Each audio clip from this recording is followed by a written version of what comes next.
मुझको एक दिन बड़ा फनकार कहेगी दुनिया, मैं अमिताभ हूं जंजीर से पहले वाला। ओहो, क्या कहने हैं। खुदा भी खूब है, भगवान की मूर्त भी सुंदर है, मगर जब मां नहीं होती तो घर पूरा नहीं होता। सारा पानी छू के होठों से गुलाबी कर गया। सारा पानी छू के होठों से गुलाबी कर गया, वो नदी की मछलियों तक को शराबी कर गया। अज़्म शाकिरी की शायरी, और जैसा मैंने तमहीद में कहा था कि ऐसी नाजुकी के चांद जो है वो उसमें भीग गया और फिर दिन में धूप में कपड़े सुखा रहा है। तितलियों के लिए वो फूल लेके आ रहा है। कभी मैंने एक शेर कहा था कि कुछ इस तरीके से लिपटी थी फूल से तितली, पता चला ना किसे कौन प्यार करता है। आइए हजरात, बहुत मुबारक शाकिरी को और उपाध्याय साहब, अग्रवाल साहब और अंगाबादकर साहब और जितने टीम आपके हैं। मैं कसम से कह रहा हूं कि ऐसा मुशायरा गुज़िश्ता 2-3 सालों मैंने पढ़ा ही नहीं जैसा मुशायरा आज है।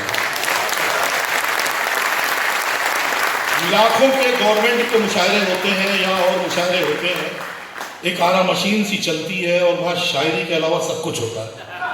लेकिन आज आपके मुशायरे में शायरी और सिर्फ शायरी हो रही है।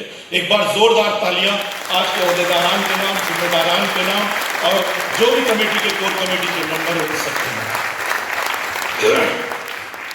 अभी लोकगीत गायिका मालिनी अवस्थी, पद्मश्री मालिनी अवस्थी का मैं एक इंटरव्यू सुन रहा था कि वो कहीं प्रोग्राम कर रही थी और प्रोग्राम के बाद एक लड़का आके और उनसे लिपट के रोने लगा। तो उन्होंने उसे ढांढस बंधाया और पूछा कि क्यों रो रहे हो। तो उसने कहा कि मैं इसलिए रो रहा हूं कि आप लोकगीत में कजरी गाती हैं, पनघट कहती हैं, खेत ले आती हैं, खलियान ले आती हैं, ये सब हम लोग जानते ही नहीं। हम तो नोएडा के 2 BHK में रहते हैं, 2 BHK जानते हैं सिर्फ, और इसके अलावा कुछ जानते नहीं। हजरात, हमारी शायरी की दुनिया में एक शायर ऐसा है जो खलियान भी जानता है, जो गेहूं के बालों की महक भी जानता है, जो मकई के लावों की चमक भी जानता है, जो गोबर काढ़ना भी जानता है, जो एक मजदूर के पसीने की चमक को जानता है। और आहिस्ता आहिस्ता इन सब रास्तों से होते हुए वो काम कुछ कर रहा है और अल्लाह उसके मुकद्दर में कुछ लिख रहे हैं। और एक वक्त आता है कि एक शख्स आजमगढ़ की सरजमीन से निकल के, कभी वो सिंघाड़े के पोखर में सिंघाड़े जानता है, कभी वो नदी के जोंक आप लोग जानते नहीं होंगे, एक जोंक कीड़ा होता है, नदी के जोंक को पहचानता है, कभी वो चाँद, जिस चाँद का जिक्र शाकिरी ने किया, कभी वो पूरे और अधूरे चाँद को देखता है। वही शख्स तमाम जगह, जैसा कि मैंने जिक्र किया, मेहनत करते हुए सूरत, अहमदाबाद, गुजरात, आजमगढ़ से निकलकर मुंबई पहुंचा और मुंबई पहुंचने के बाद अपनी मेहनत, अपनी काविश और अपने इल्म से फिल्म तक पहुंचा। उस शायर का नाम है शकील आजमी।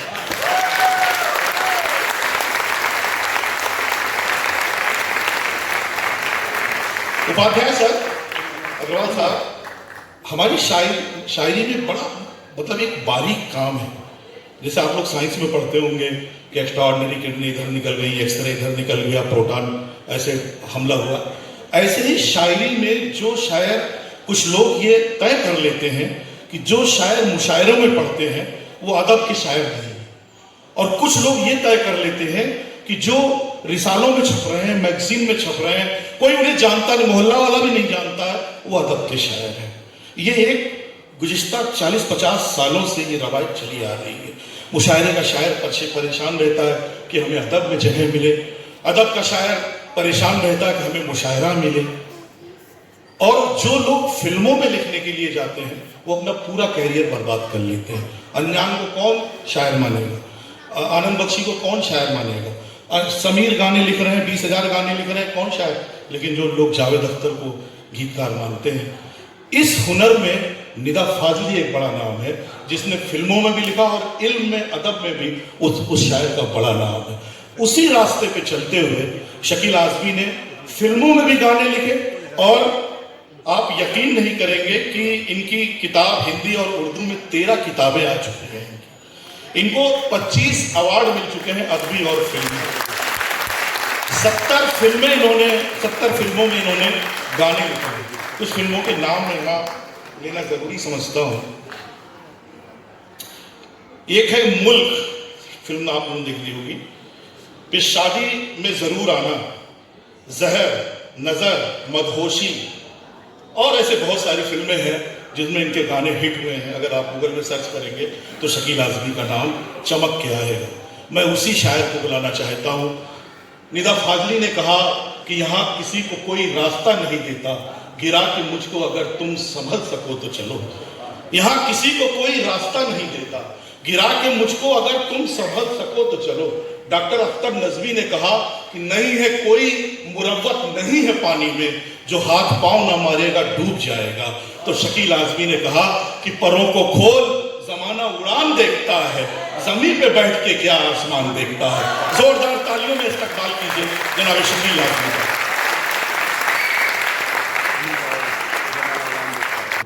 15 अगस्त है आज। एक वाकया है जिसे स्कूल से जोड़ के अतुल भाई ने बताया था, मैं उसे दोहराना चाहता हूँ। भगत सिंह के बचपन का जमाना है। खेत में उनके वालिद काम कर रहे हैं। भगत सिंह के हाथ में कुछ तिनके हैं, यहाँ वहाँ से उठाए हुए हैं लकड़ी के, और वो उसे गीली जमीन में बो रहे थे। बाप को देखा कुछ बोते हुए। बाप ने पूछा, भगत सिंह क्या कर रहे हो? भगत सिंह ने कहा कि मैं बंदूकें बो रहा हूं। मिट्टी में जब पसीना मिलता है तो अनाज पैदा होता है। मिट्टी में जब गुस्सा पैदा होता है तो आंदोलन पैदा होता है। मिट्टी में जब खून मिलता है तो मुल्क बनता है। ऐसे ही बनाया था हमारे बुजुर्गों ने, शहीदों ने ये आजाद भारत। कैफी आजमी ने कहा था कि मैं गुलाम मुल्क में जरूर पैदा हुआ हूं, लेकिन मरूंगा आजाद मुल्क में।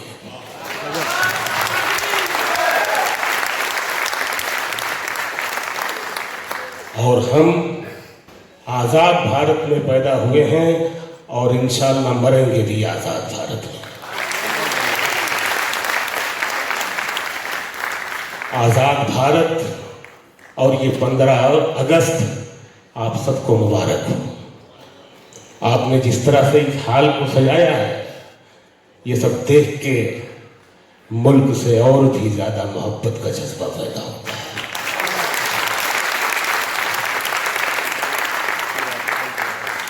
जब हम हाल में आए तो हमारे कुछ साथी यहाँ भोपाल के बैठे हुए थे, जिसमें हमारे शायर और नक्काद, आलोचक दोस्त, कवि और आलोचक बड़े आदमी हैं अदब के, मुशायरों के भी, डॉक्टर अंजुम साहब, डॉक्टर अंजुम बाराबंकवी साहब।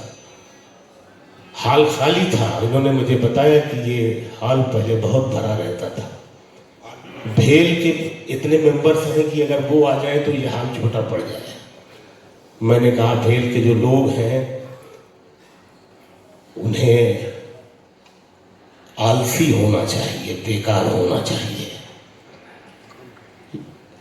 आलस और बेकारी, इसका सही शब्द है एकांत। दुनिया के जितने भी बड़े लोग हैं वो आलसी भी रहे हैं, बेकार भी रहे हैं। लंबी छलांग कर लगाने के लिए आदमी को पीछे जाना पड़ता है और फिर दौड़ के आना पड़ता है। यूरोप का एक छोटा सा मुल्क है स्कॉटलैंड, जो आज स्कॉच विस्की की वजह से जाना जाता है। 18वीं शताब्दी में एक बंदा पैदा हुआ था वहां, जो आलसी था, बेकार था, निकट्टू था। उस वक्त वहां भी हमारी ही तरह लकड़ी से खाना बनाया जाता था। चूल्हे में लकड़ी ही जलती थी। अपनी भाभी के साथ चूल्हे के पास बैठा रहता था। उसका बड़ा भाई वक्त पर सूटेड बूटेड होके ऑफिस जाता था काम करने, और ये छोटे को बोलता रहता था कुछ करता नहीं, कुछ करता नहीं।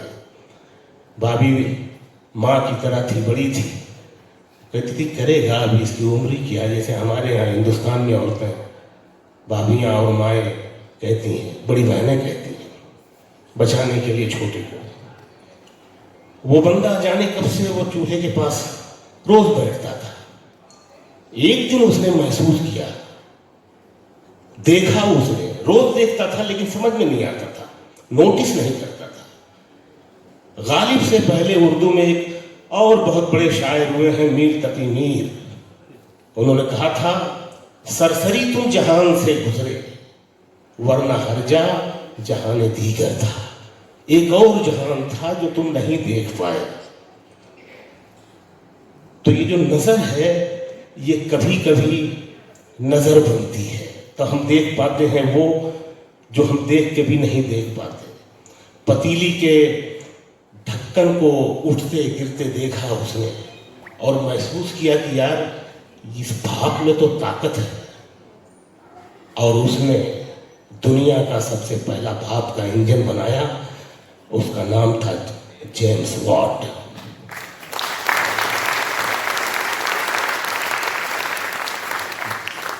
मैं ये बताना चाहता हूं कि भेल का हर इंजीनियर जेम्स वॉट जैसी हैसियत रखता है।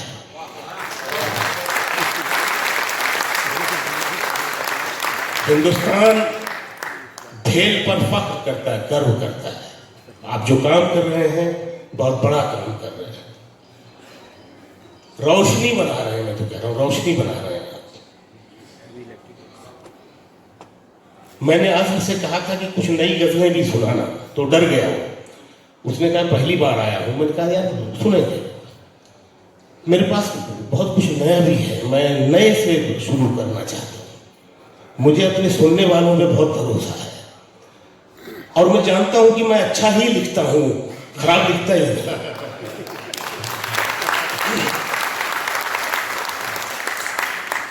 तो मैं कुछ गजलें भी सुनाऊंगा और मुझे कहा गया है तो मैं बनवास से भी कुछ नज़में सुनाऊंगा, कुछ एक आध जंगल और रामायण से भी एक आध दो नज़में सुनाऊंगा। नई गजल सुना रहा हूं, किसी ने नहीं सुनी है, मेरे साथियों ने भी नहीं सुनी है, और डॉक्टर साहब आप भी सुनिएगा।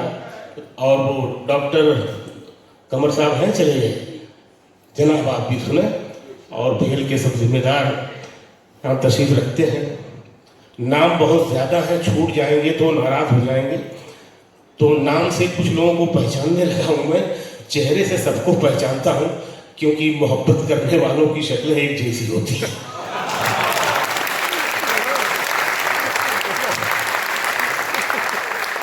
बहुत शुक्रिया। थोड़ी सी बातचीत भी जरूरी थी क्योंकि सदर बना दिया गया था, तो सदर को थोड़ा बोलना भी पड़ता है। पहला शेर मतला गजल का पढ़ रहा हूं कि गुमशुदा किसी कागज किसी तहरीर से पहले वाला। बिल्कुल ताजा गजल है। किसी कागज किसी तहरीर से पहले वाला, किसी कागज किसी तहरीर से पहले वाला, गुमशुदा शेर हूं मैं मीर से पहले वाला। अच्छा है भाई, वाह वाह वाह। किसी कागज वाह वाह से पहले वाला, दूर से हाँ, किसी कागज किसी तहरीर से पहले वाला, क्या कहने। गुमशुदा शेर हूं मैं मीर से पहले वाला। मेरे मलबे में दबे हैं कई रूहों के बदन। भोपाल है, ये शायरी सुनता है। मेरे मलबे में दबे हैं कई रूहों के बदन, मैं हूं एक घर नई तामीर से पहले वाला। क्या कहने, बहुत शुक्रिया। क्या कहने शकील भाई। में दबे हैं कई रूहों के बदन, मैं हूं एक घर नई तामीर से पहले वाला। मैं हूं एक घर नई तामीर से पहले वाला। शेर ये पढ़ रहा हूं कि मुझको एक दिन बड़ा फनकार कहेगी दुनिया। ओह क्या कहने, मुझको एक दिन बड़ा फनकार कहेगी दुनिया। मैं अमिताभ हूं जंजीर से पहले वाला। ओहो क्या कहने हैं, क्या कहने।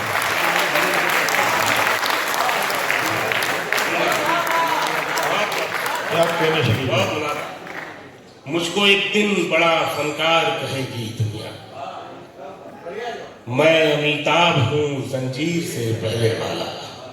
मैं अमिताभ हूं जंजीर से पहले वाला। इश्क में जहर पिया मर गया खामोशी से। इश्क में जहर पिया मर गया खामोशी से।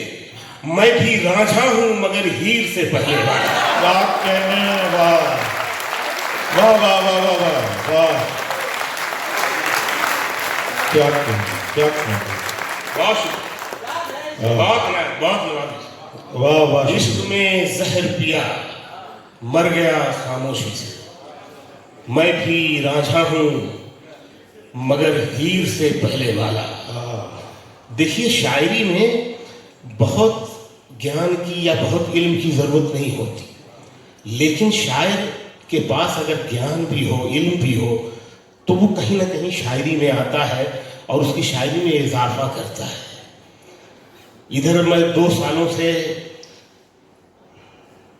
लिख रहा हूं, पढ़ रहा हूं, मुताला कर रहा हूं, अध्ययन कर रहा हूं महाभारत का। अब तक 25 नज़्में लिख चुका हूं मैं, तो मैं बहुत बारीकी से उन किरदारों को समझ रहा हूं। बहुत सारी बातें मैं ऐसी जानता हूं जो आप भी नहीं जानते होंगे। एक बात बताता हूं, वहां से ये शेर आया इसलिए बताना जरूरी है। हजारों लाखों साल पहले हिमालय पर्वत पर 2 बड़े ऋषि पैदा हुए, महर्षि जिनको कहते हैं, नर और नारायण। वो हिंसा काल था, हिंसा का जमाना था बहुत।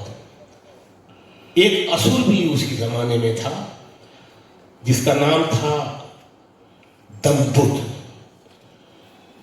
दुम्बद नाम था उसका। और 1000 कवच उसके बदन पे था, जिसको मारने के लिए पहले उसके कवच तोड़े जाए, उसके बाद वो मरता। तो ये जो नर ऋषि थे, ये पूरी कहानी नहीं बता रहा हूं, देर लगेगी, जो बस इतना बता दूं कि वो बात भी समझ जाए आप और शेर तक पहुंच जाए। 999 कवच ऋषि नर ने तोड़े, एक बचा था और वो सूर्य देव की पनाह में भाग गया शरण में और बच गया, वो मारा नहीं गया। और कहा जाता है कि उसी असुर की आत्मा लेके कर्ण पैदा हुआ और ये जो नर ऋषि थे उनकी आत्मा लेके अर्जुन पैदा हुआ। शेर अब आ रहा है, शेर पहले वाला। मैं भी रांझा हूं मगर हीर से पहले वाला। मैं भी रांझा हूं मगर हीर से पहले वाला। 999 तोड़े थे कवच मैंने कभी। 999 तोड़े थे कवच मैंने कभी। मैं भी अर्जुन हूं धनुष तीर से पहले वाला। ओहो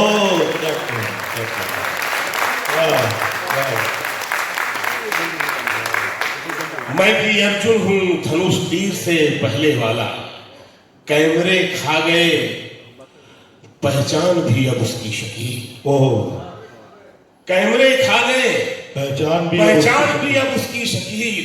वो जो एक शख्स था तस्वीर से पहले वाला।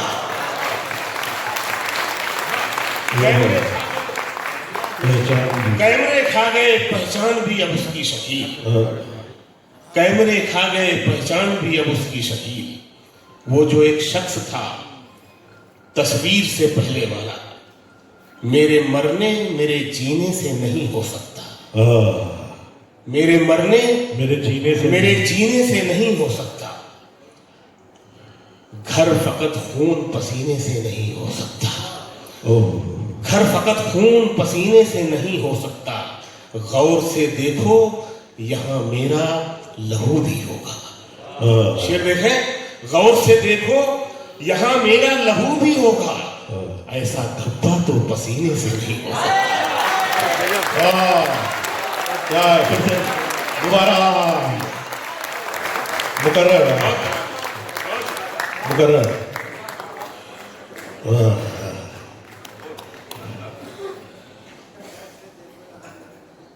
ये भी नई गजल सुना रहा हूं। गौर से देखो यहाँ मेरा लहू भी होगा। ऐसा धब्बा तो पसीने से नहीं हो सकता। लम्स स्पर्श किस्मत का, लम्स है स्पर्श, लम्स किस्मत का मेरी उंगली में दर आया है। लम्स किस्मत का मेरी उंगली में दर आया है। फायदा सिर्फ नगीने से नहीं हो सकता।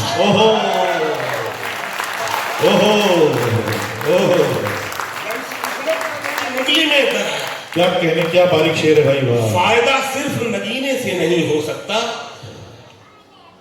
और मोहम्मद साहब के ज़माने में जब वो इस्लाम फैला रहे थे, दावत दे रहे थे कि आओ खुदा की तरफ आओ, तो 2 शहर ऐसे थे जिन्होंने उन पर बहुत अत्याचार किया। एक था मक्का जहां वो पैदा हुए थे, दूसरा था ताइफ। ताइफ 2 पहाड़ियों के बीच में शहर था। तो जब लहू लुहान कर दिया पत्थर मार के, तो खुदा को तरस आ गया अपने बंदे पर, अपने नबी पर। उन्होंने जिब्राइल अलैहिस्सलाम को भेजा और कहा कि जाओ मोहम्मद से कहो कि अगर वो इजाजत दें तो हम दोनों पहाड़ियों को मिला दें और जिन लोगों ने ये अत्याचार किया है वो मर जाएंगे। तो उन्होंने कहा था नहीं, मुझे इनकी आने वाली नस्लों पर भरोसा है। एक शेर वहां से निपटता हूं।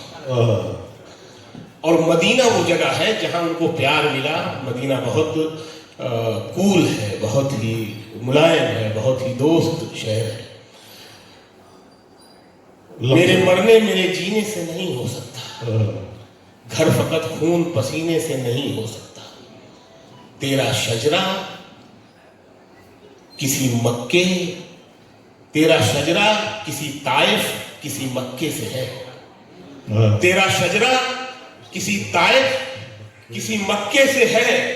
लड़ने वाले तू मदीने से नहीं हो सकता। तेरा शजरा किसी ताइफ किसी मक्के से है। लड़ने वाले तू मदीने से नहीं हो सकता।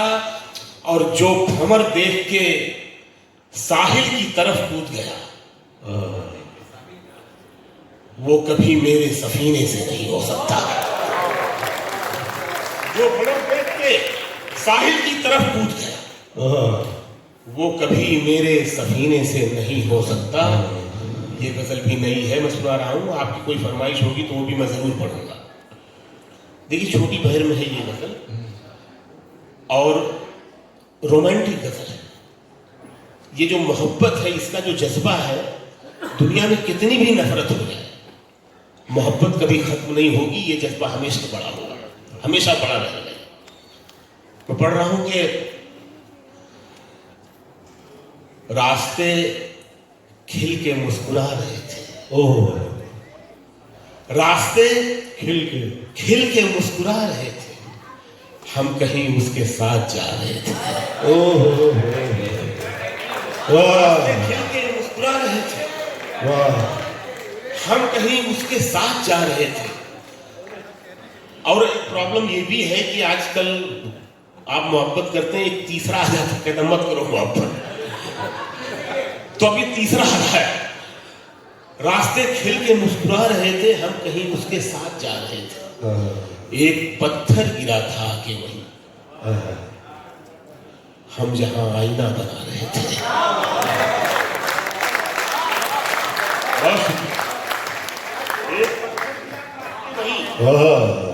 एक पत्थर गिरा था कि वहीं हम जहाँ आईना बना हम जहाँ आईना बना रहे थे, हम जहाँ आईना बना रहे थे। निदा फाजली साहब का जिक्र अभी आज़म ने किया था। निदा साहब अक्सर पढ़ते थे, उनका ताल्लुक भोपाल से था। निदा फाजली साहब का भोपाल से भी था। वो कहते थे भाई इश्क कोई और कर रहा है, शायरी कोई और कर रहा है, तो शायरी में असर कहाँ से आएगा। लेकिन जब शायर इश्क भी कर रहा होता, शायरी भी कर रहा होता, तो ये ऐसा शेर होता है। रास्ते खिल के मुस्कुरा रहे थे, हम कहीं उसके साथ जा रहे थे, हम कहीं उसके साथ जा रहे थे। मैंने पलकों तले ज़बां रख दी, मैंने पलकों तले ज़बां रख दी, उसकी आंखों में आंसू आ रहे थे। मैंने पलकों तले ज़बां रख दी, उसकी आंखों में आंसू आ रहे थे। और ये शेर कि मैं गजल पढ़ रहा था जंगल में, मैं गजल पढ़ रहा था जंगल में, पेड़ सब तालियां बजा रहे थे। वाह वाह वाह वाह, पेड़ सब तालियां बजा रहे मैं थे। गजल पढ़ रहा था जंगल में, पेड़ सब तालियां बजा रहे थे, पेड़ सब तालियां बजा रहे थे। कभी कभी तेरी आवाज पर रुकूं भी नहीं, कभी कभी तेरी आवाज पर रुकूं भी नहीं, कि तू पुकारे मुझे और मैं सुनूं भी नहीं, कि तू पुकारे मुझे और मैं सुनूं भी नहीं। इस इंतजार में जिद का भी एक पहलू है, कि वाड़ खोल दूं और रास्ता तकूं भी नहीं। क्या कहना, इस इंतजार में जिद का भी एक पहलू है, कि वाड़ खोल दूं और रास्ता तकूं भी नहीं। और ये शेर देखें कि वो दूर हो तो लगे उससे कोई रिश्ता है। अंजुम भाई शेर सुनिएगा, वो दूर हो तो लगे उससे कोई रिश्ता है, करीब आए तो मैं उसका कुछ लगूं भी नहीं।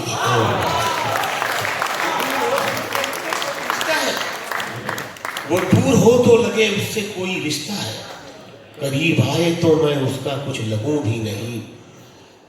खुद को इतना भी मत बचाया। ओह, ये आज की मौसम की गजल है ये। खुद को इतना भी मत बचाया कर, बारिशें हो तो भीग जाया कर।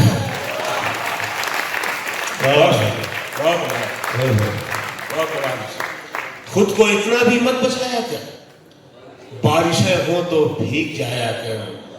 दर्द हीरा है, दर्द मोती है, दर्द आंखों से मत बहाया कर।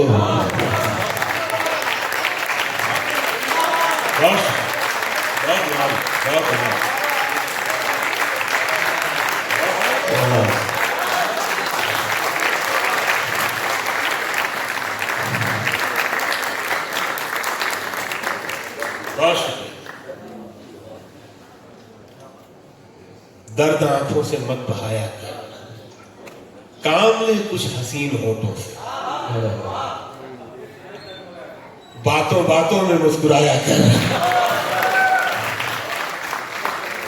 काम ले कुछ हसीन होठों से, क्या कहने, बातों बातों में मुस्कुराया कर। चांद लाकर धूप मायूस लौट जाती है। देखिए इस शेर में ये धूप है, ये भी लड़का ही है। धूप मायूस लौट जाती है, छत पे कपड़े सुखाने आया कर।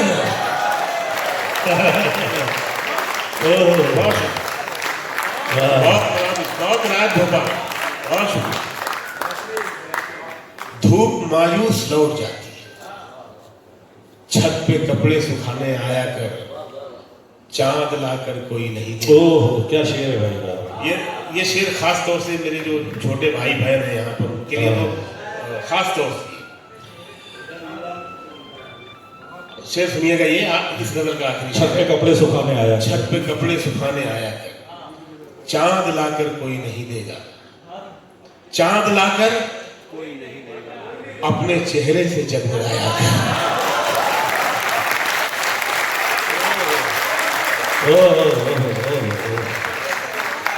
क्या कहने, क्या कहने, क्या कहने।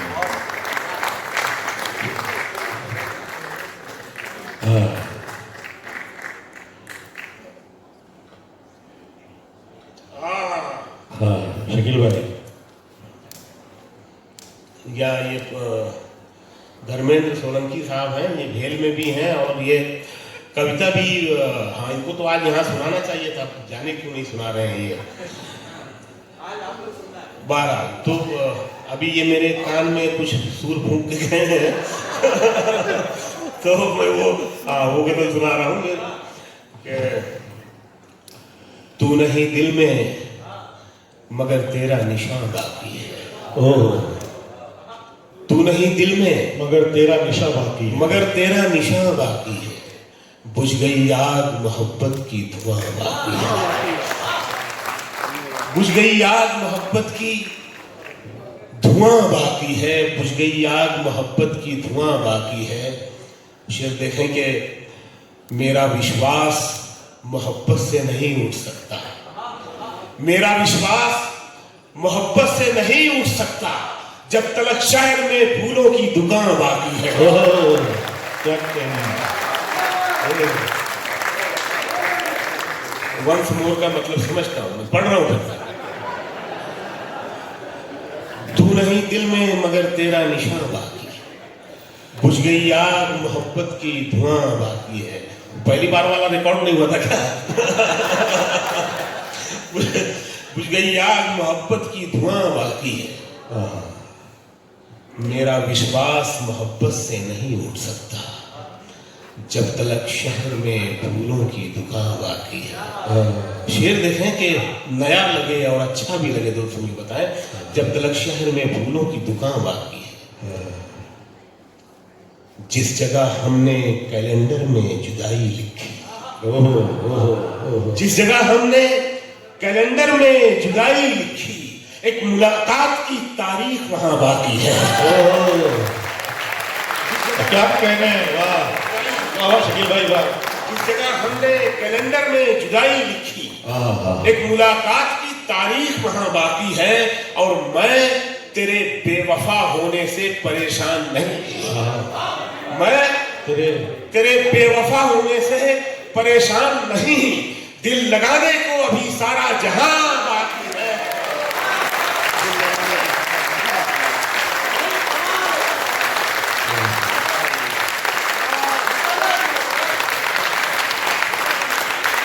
बहुत शुक्रिया भोपाल, बहुत अच्छा सुंदर, दिल लगाने को अभी सारा जहां बाकी है। वरना आखिरी शायद तक आकर तो मुशायरा मर जाता है। आप जिंदा है।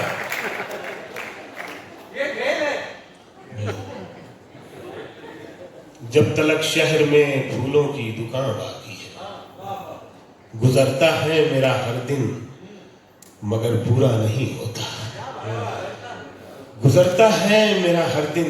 अंजुम भाई ये आपके लिए पढ़ रहा हूं।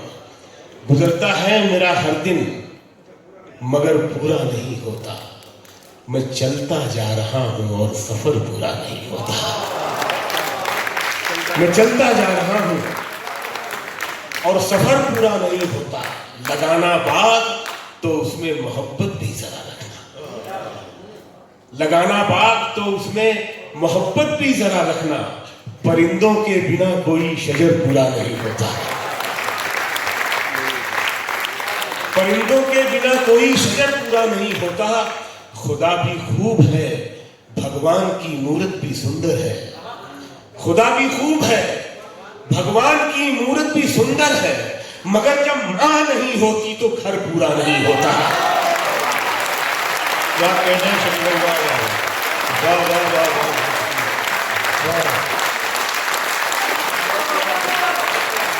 क्या कहने। बहुत शुक्रिया, बहुत शुक्रिया, बहुत। गुजरता है मेरा हर दिन मगर पूरा नहीं होता, मैं चलता जा रहा हूं और सफर पूरा नहीं होता। खुदा भी खूब है, भगवान की मूरत भी सुंदर है, मगर जब मां नहीं होती तो घर पूरा नहीं होता, मगर जब मां नहीं होती तो घर पूरा नहीं होता।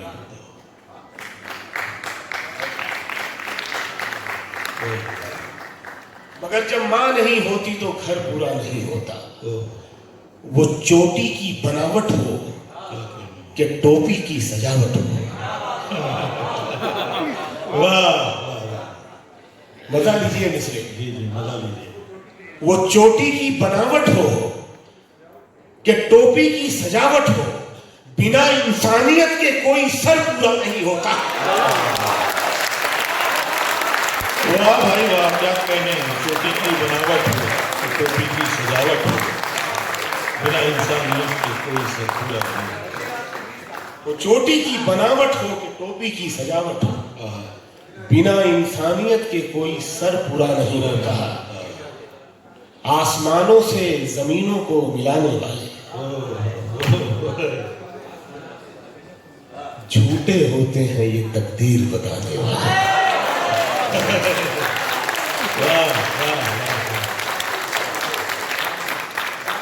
आसमानों से जमीनों को मिलाने वाले झूठे होते हैं ये तकदीर बताने वाले, झूठे होते हैं ये तकदीर बताने वाले।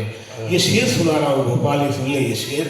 झूठे होते हैं ये तकदीर बताने वाले, अब तो मर जाता है रिश्ता ही बुरे वक्तों पर। अब तो मर जाता है, अब तो मर जाता है रिश्ता ही बुरे वक्तों पर। पहले मर जाते थे रिश्तों को निभाने वाले।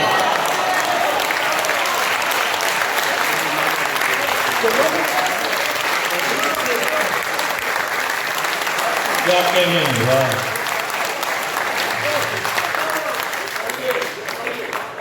जी मैं पढ़ता हूं डॉक्टर साहब। अब तो मर जाता है रिश्ता ही बुरे वक्तों पर, पहले मर जाते थे रिश्तों को निभाने वाले। और जो तेरे ऐब बताता है उसे मत खोना। ये शेर भी सुन ले कि जो तेरे ऐब बताता है धर्मेंद्र भाई, जो तेरे ऐब बताता है उसे मत खोना। अब कहां मिलते हैं आईना दिखाने वाले। क्या कहने भाई। वाह वाह वाह, शुक्रिया भाई। वाह वाह वाह वाह। जो तेरे ऐब बताता है उसे मत खोना। मैं उसी सफ में हूँ। अब कहां मिलते हैं आईना दिखाने वाले, हर घड़ी चश्मे खरीदार में रहने के लिए। खरीदार की नजर में या आंख में, चश्मे बद दूर, बुरी नजर दूर। हर घड़ी चश्मे खरीदार में रहने के लिए कुछ हुनर चाहिए बाजार में रहने के लिए। हर घड़ी चश्मे खरीदार में रहने के लिए कुछ हुनर चाहिए बाजार में रहने के लिए। ऐसी मजबूरी नहीं है कि चलूं पैदल मैं, ऐसी मजबूरी नहीं है कि चलूं पैदल मैं, खुद को गरमाता हूं रफ्तार में रहने के लिए। क्या कहने, क्या कहने, क्या कहने, क्या कहने। ऐसी मजबूरी नहीं है कि चलूं पैदल मैं, खुद को गरमाता हूं रफ्तार में रहने के लिए। और ये शेर, खुद को गरमाता हूं रफ्तार में रहने के लिए, खुद को गरमाता हूं रफ्तार में रहने के। मैंने देखा है जो मर्दों की तरह रहते थे। क्या शेर आ रहा भाई, सुनिएगा। मैंने देखा है जो मर्दों की तरह रहते थे, मसखरे बन गए दरबार में रहने के लिए। क्या कहने।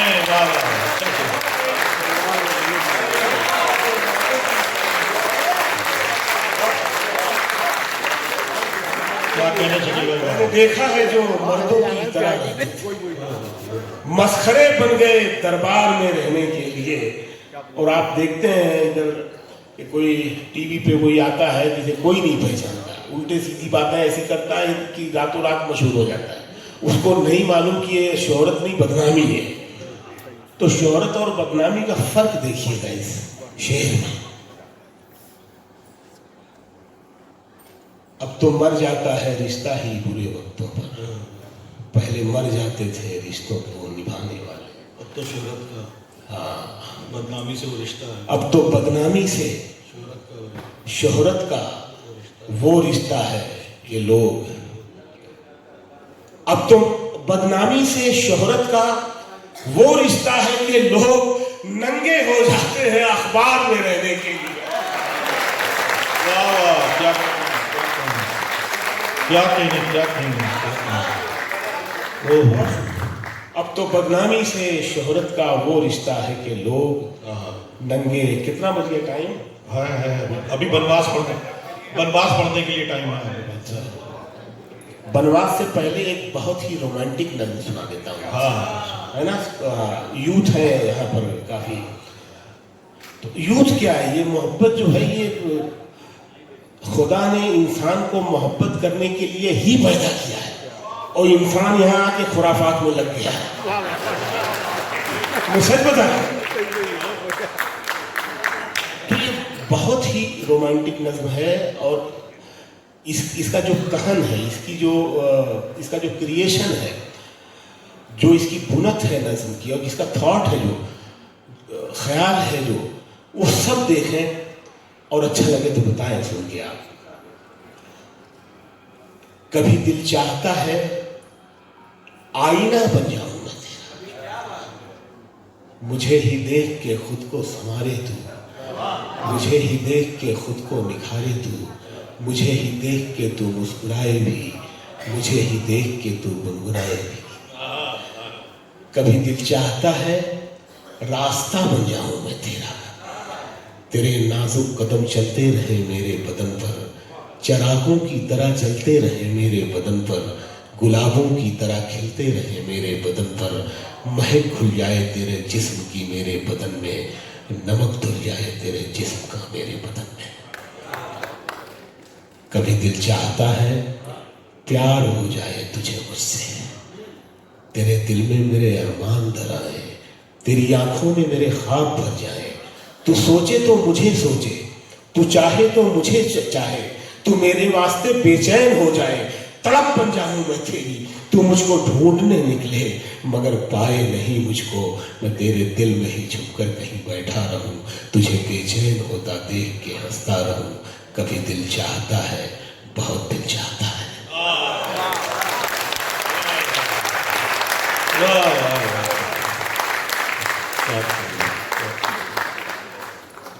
अब मैं आपको बनवास में एक दो नज्म जंगल से एक नज्म सुनाता हूँ, रियल जंगल से। ये थॉट भी देखिए कितना नया है, और नज्म कैसी हुई है आप सुन के बताएं। जब ये नज्म हुई थी तो सबसे पहले मैंने अपने डायरेक्टर दोस्त विक्रम भट्ट को फोन करके ये नज्म सुनाई थी। सच बता रहा हूँ, मैं कहानी नहीं बनाता हूँ, सच बता रहा हूँ। विक्रम भट्ट ने कहा कि शकील भाई, ऐसा थॉट तो आज तक गोरों ने भी नहीं सोचा, इस पर वेब सीरीज बन सकती है। मैंने कहा ठीक है, आप वेब सीरीज बनाएं, लेकिन उसमें जो बेसिक आइडिया है उसमें मेरा नाम भी आना चाहिए। देखिएगा, नज्म का उन्वान है, शीर्षक है पेड़ कभी नहीं मरता है। पेड़ कभी नहीं मरता है। घर में जो फर्नीचर है उसको धूप हवा पानी से दूर रखो। वाह, देखिए थॉट देखिए नज्म का। घर में जो फर्नीचर है उसको धूप हवा पानी से दूर रखो। खिड़की मेज में, घर में जो फर्नीचर है उसको धूप हवा पानी से दूर रखो। कुर्सी मेज में अलमारी में जाने कब पत्ते आ जाए किसी को भी मालूम नहीं। आप पहुंचे ना, क्या बात है। घर में जो फर्नीचर है उसको धूप हवा पानी से दूर रखो। कुर्सी मेज में अलमारी में जाने कब पत्ते आ जाए किसी को भी मालूम नहीं। लकड़ी और मिट्टी में फिर से जड़ का कब रिश्ता हो जाए किसी को भी मालूम नहीं। लकड़ी और मिट्टी में फिर से जड़ का कब रिश्ता हो जाए किसी को भी मालूम नहीं। जैसे हॉरर फिल्मों में आत्माएं भटकती हैं, ऐसे ही मौसम में छुपकर पेड़ों की रूहें रहती हैं। जैसे हॉरर फिल्मों में आत्माएं भटकती हैं, ऐसे ही पेड़ों में छुपकर, ऐसे ही मौसम में छुपकर पेड़ों की रूहें रहती हैं। ऊपर से काला कर दो या पीला कर दो, अंदर पेड़ हरा रहता है। पेड़ कभी नहीं मरता है, पेड़ कभी नहीं मरता है। क्या कहने शकील भाई, वाह वाह। अब मैं छोटी छोटी 3 नज़्में हैं जो महिला पात्र हैं, सुमित्रा। वहां से रामायण से सुनाता हूं। मैं सीता हूं, पति के साथ में वनवास में रहना मुकद्दर है मेरा। कोई रावण मेरी कुटिया में भिक्षुक बन के आए, धोखा दे मुझको, उठा ले जाए मुझको मेरी दुनिया से, बिछड़ जाऊं मैं अपनों से। बचाकर दुश्मनों से धर्म भी मर्यादा भी, बचाकर दुश्मनों से धर्म भी मर्यादा भी, पराए देश में अपने पति का रास्ता देखूं, कटे हर पल मेरा सदियों के जैसा। मेरे दुख को समझने की किसी को क्या जरूरत है, मेरा दुख सिर्फ मेरा है। भले मैं राम की पत्नी सही, पर हूं तो औरत ही। मुझे इस मान से सम्मान से नीचे उतारो, मुझे अग्नि परीक्षा से गुजारो, मुझे अग्नि परीक्षा से गुजारो।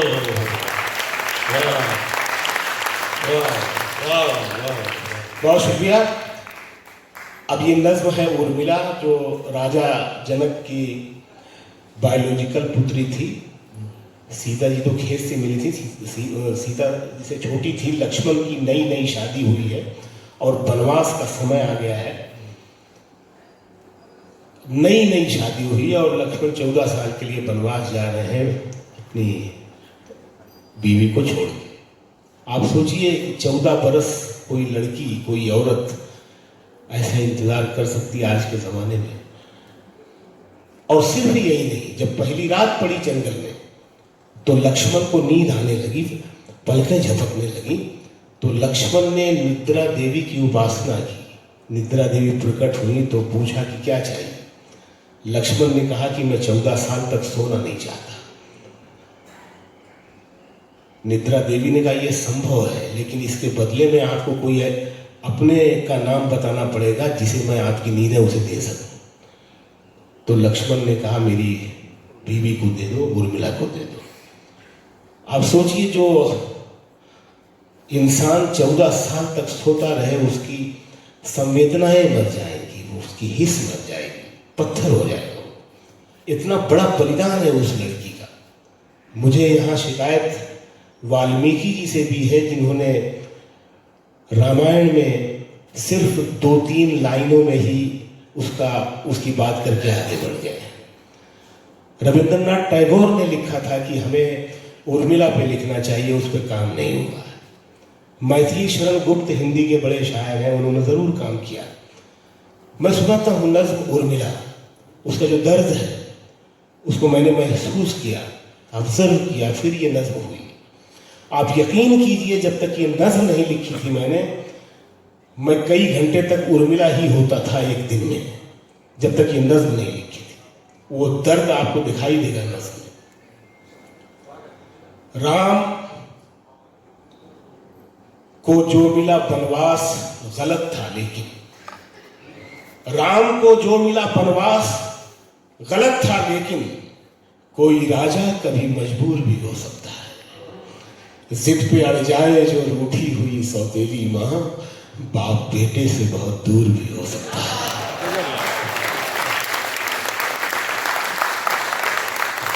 राम को जो मिला वनवास गलत था, लेकिन कोई राजा कभी मजबूर भी हो सकता है। जिद पे अड़ जाए जो रूठी हुई सौतेली मां, बाप बेटे से बहुत दूर भी हो सकता है। ये जो वनवास था ये खेल हुकूमत का था, और इस खेल में हर दाव सियासत का था।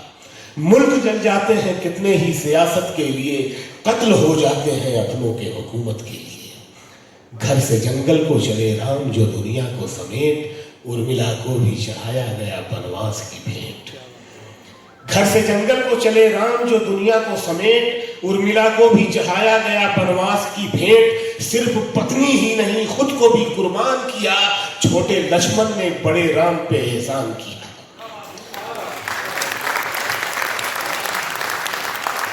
सिर्फ पत्नी ही नहीं खुद को भी कुर्बान किया, छोटे लक्ष्मण ने बड़े राम पे एहसान किया। राम राजा भी थे, इंसान भी, भगवान भी थे।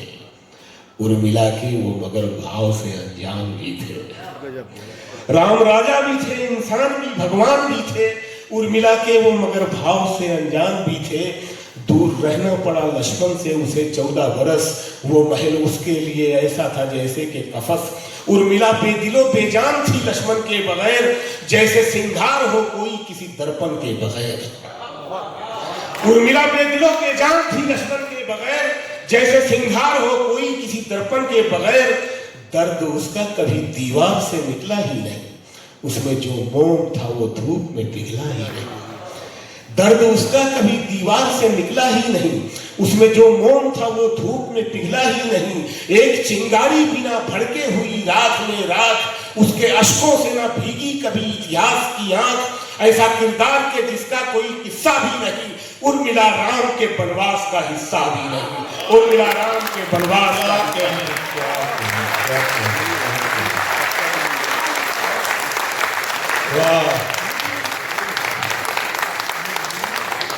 बहुत शुक्रिया भोपाल। ये आखिरी नज्म सुन लें, ये अहलिया है।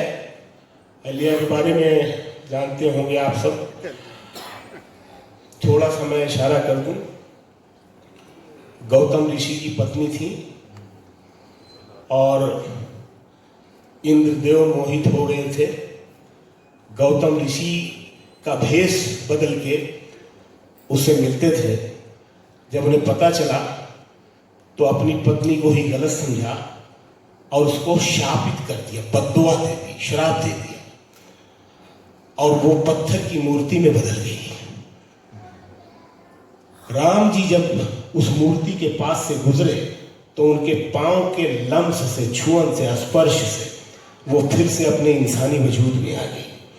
मेरी नज्म यहां से शुरू होती है।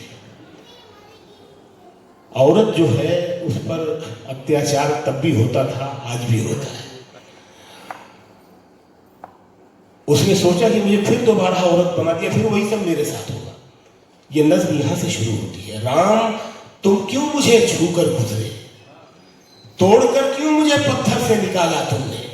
मूर्ति ही मुझे रहने देते, मूर्ति होती तो शायद मेरी पूजा होती। औरतें देवियां मरकर ही बना करती।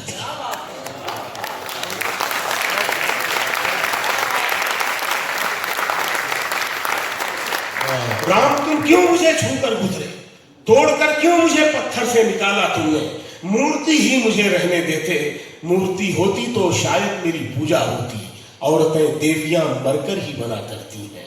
जिंदा औरत तो फकत रूप है जैसे मैं हूं, जिंदा औरत तो फकत जिस्म है जैसे मैं हूं। मुझको इस जिस्म से, इस रूप से आजाद करो। ऐसी दुनिया में मेरी रूह को आबाद करो जिसमें घूरे न किसी इंद्र की आंखें मुझको, जिसमें फिर से कोई गौतम मुझे शापित न करे, मेरी मर्जी के बिना मुझ पे हुकूमत न करे। फिर कोई मर्द मुझे देवी से औरत न करे, फिर कोई मर्द मुझे देवी से औरत। बहुत शुक्रिया।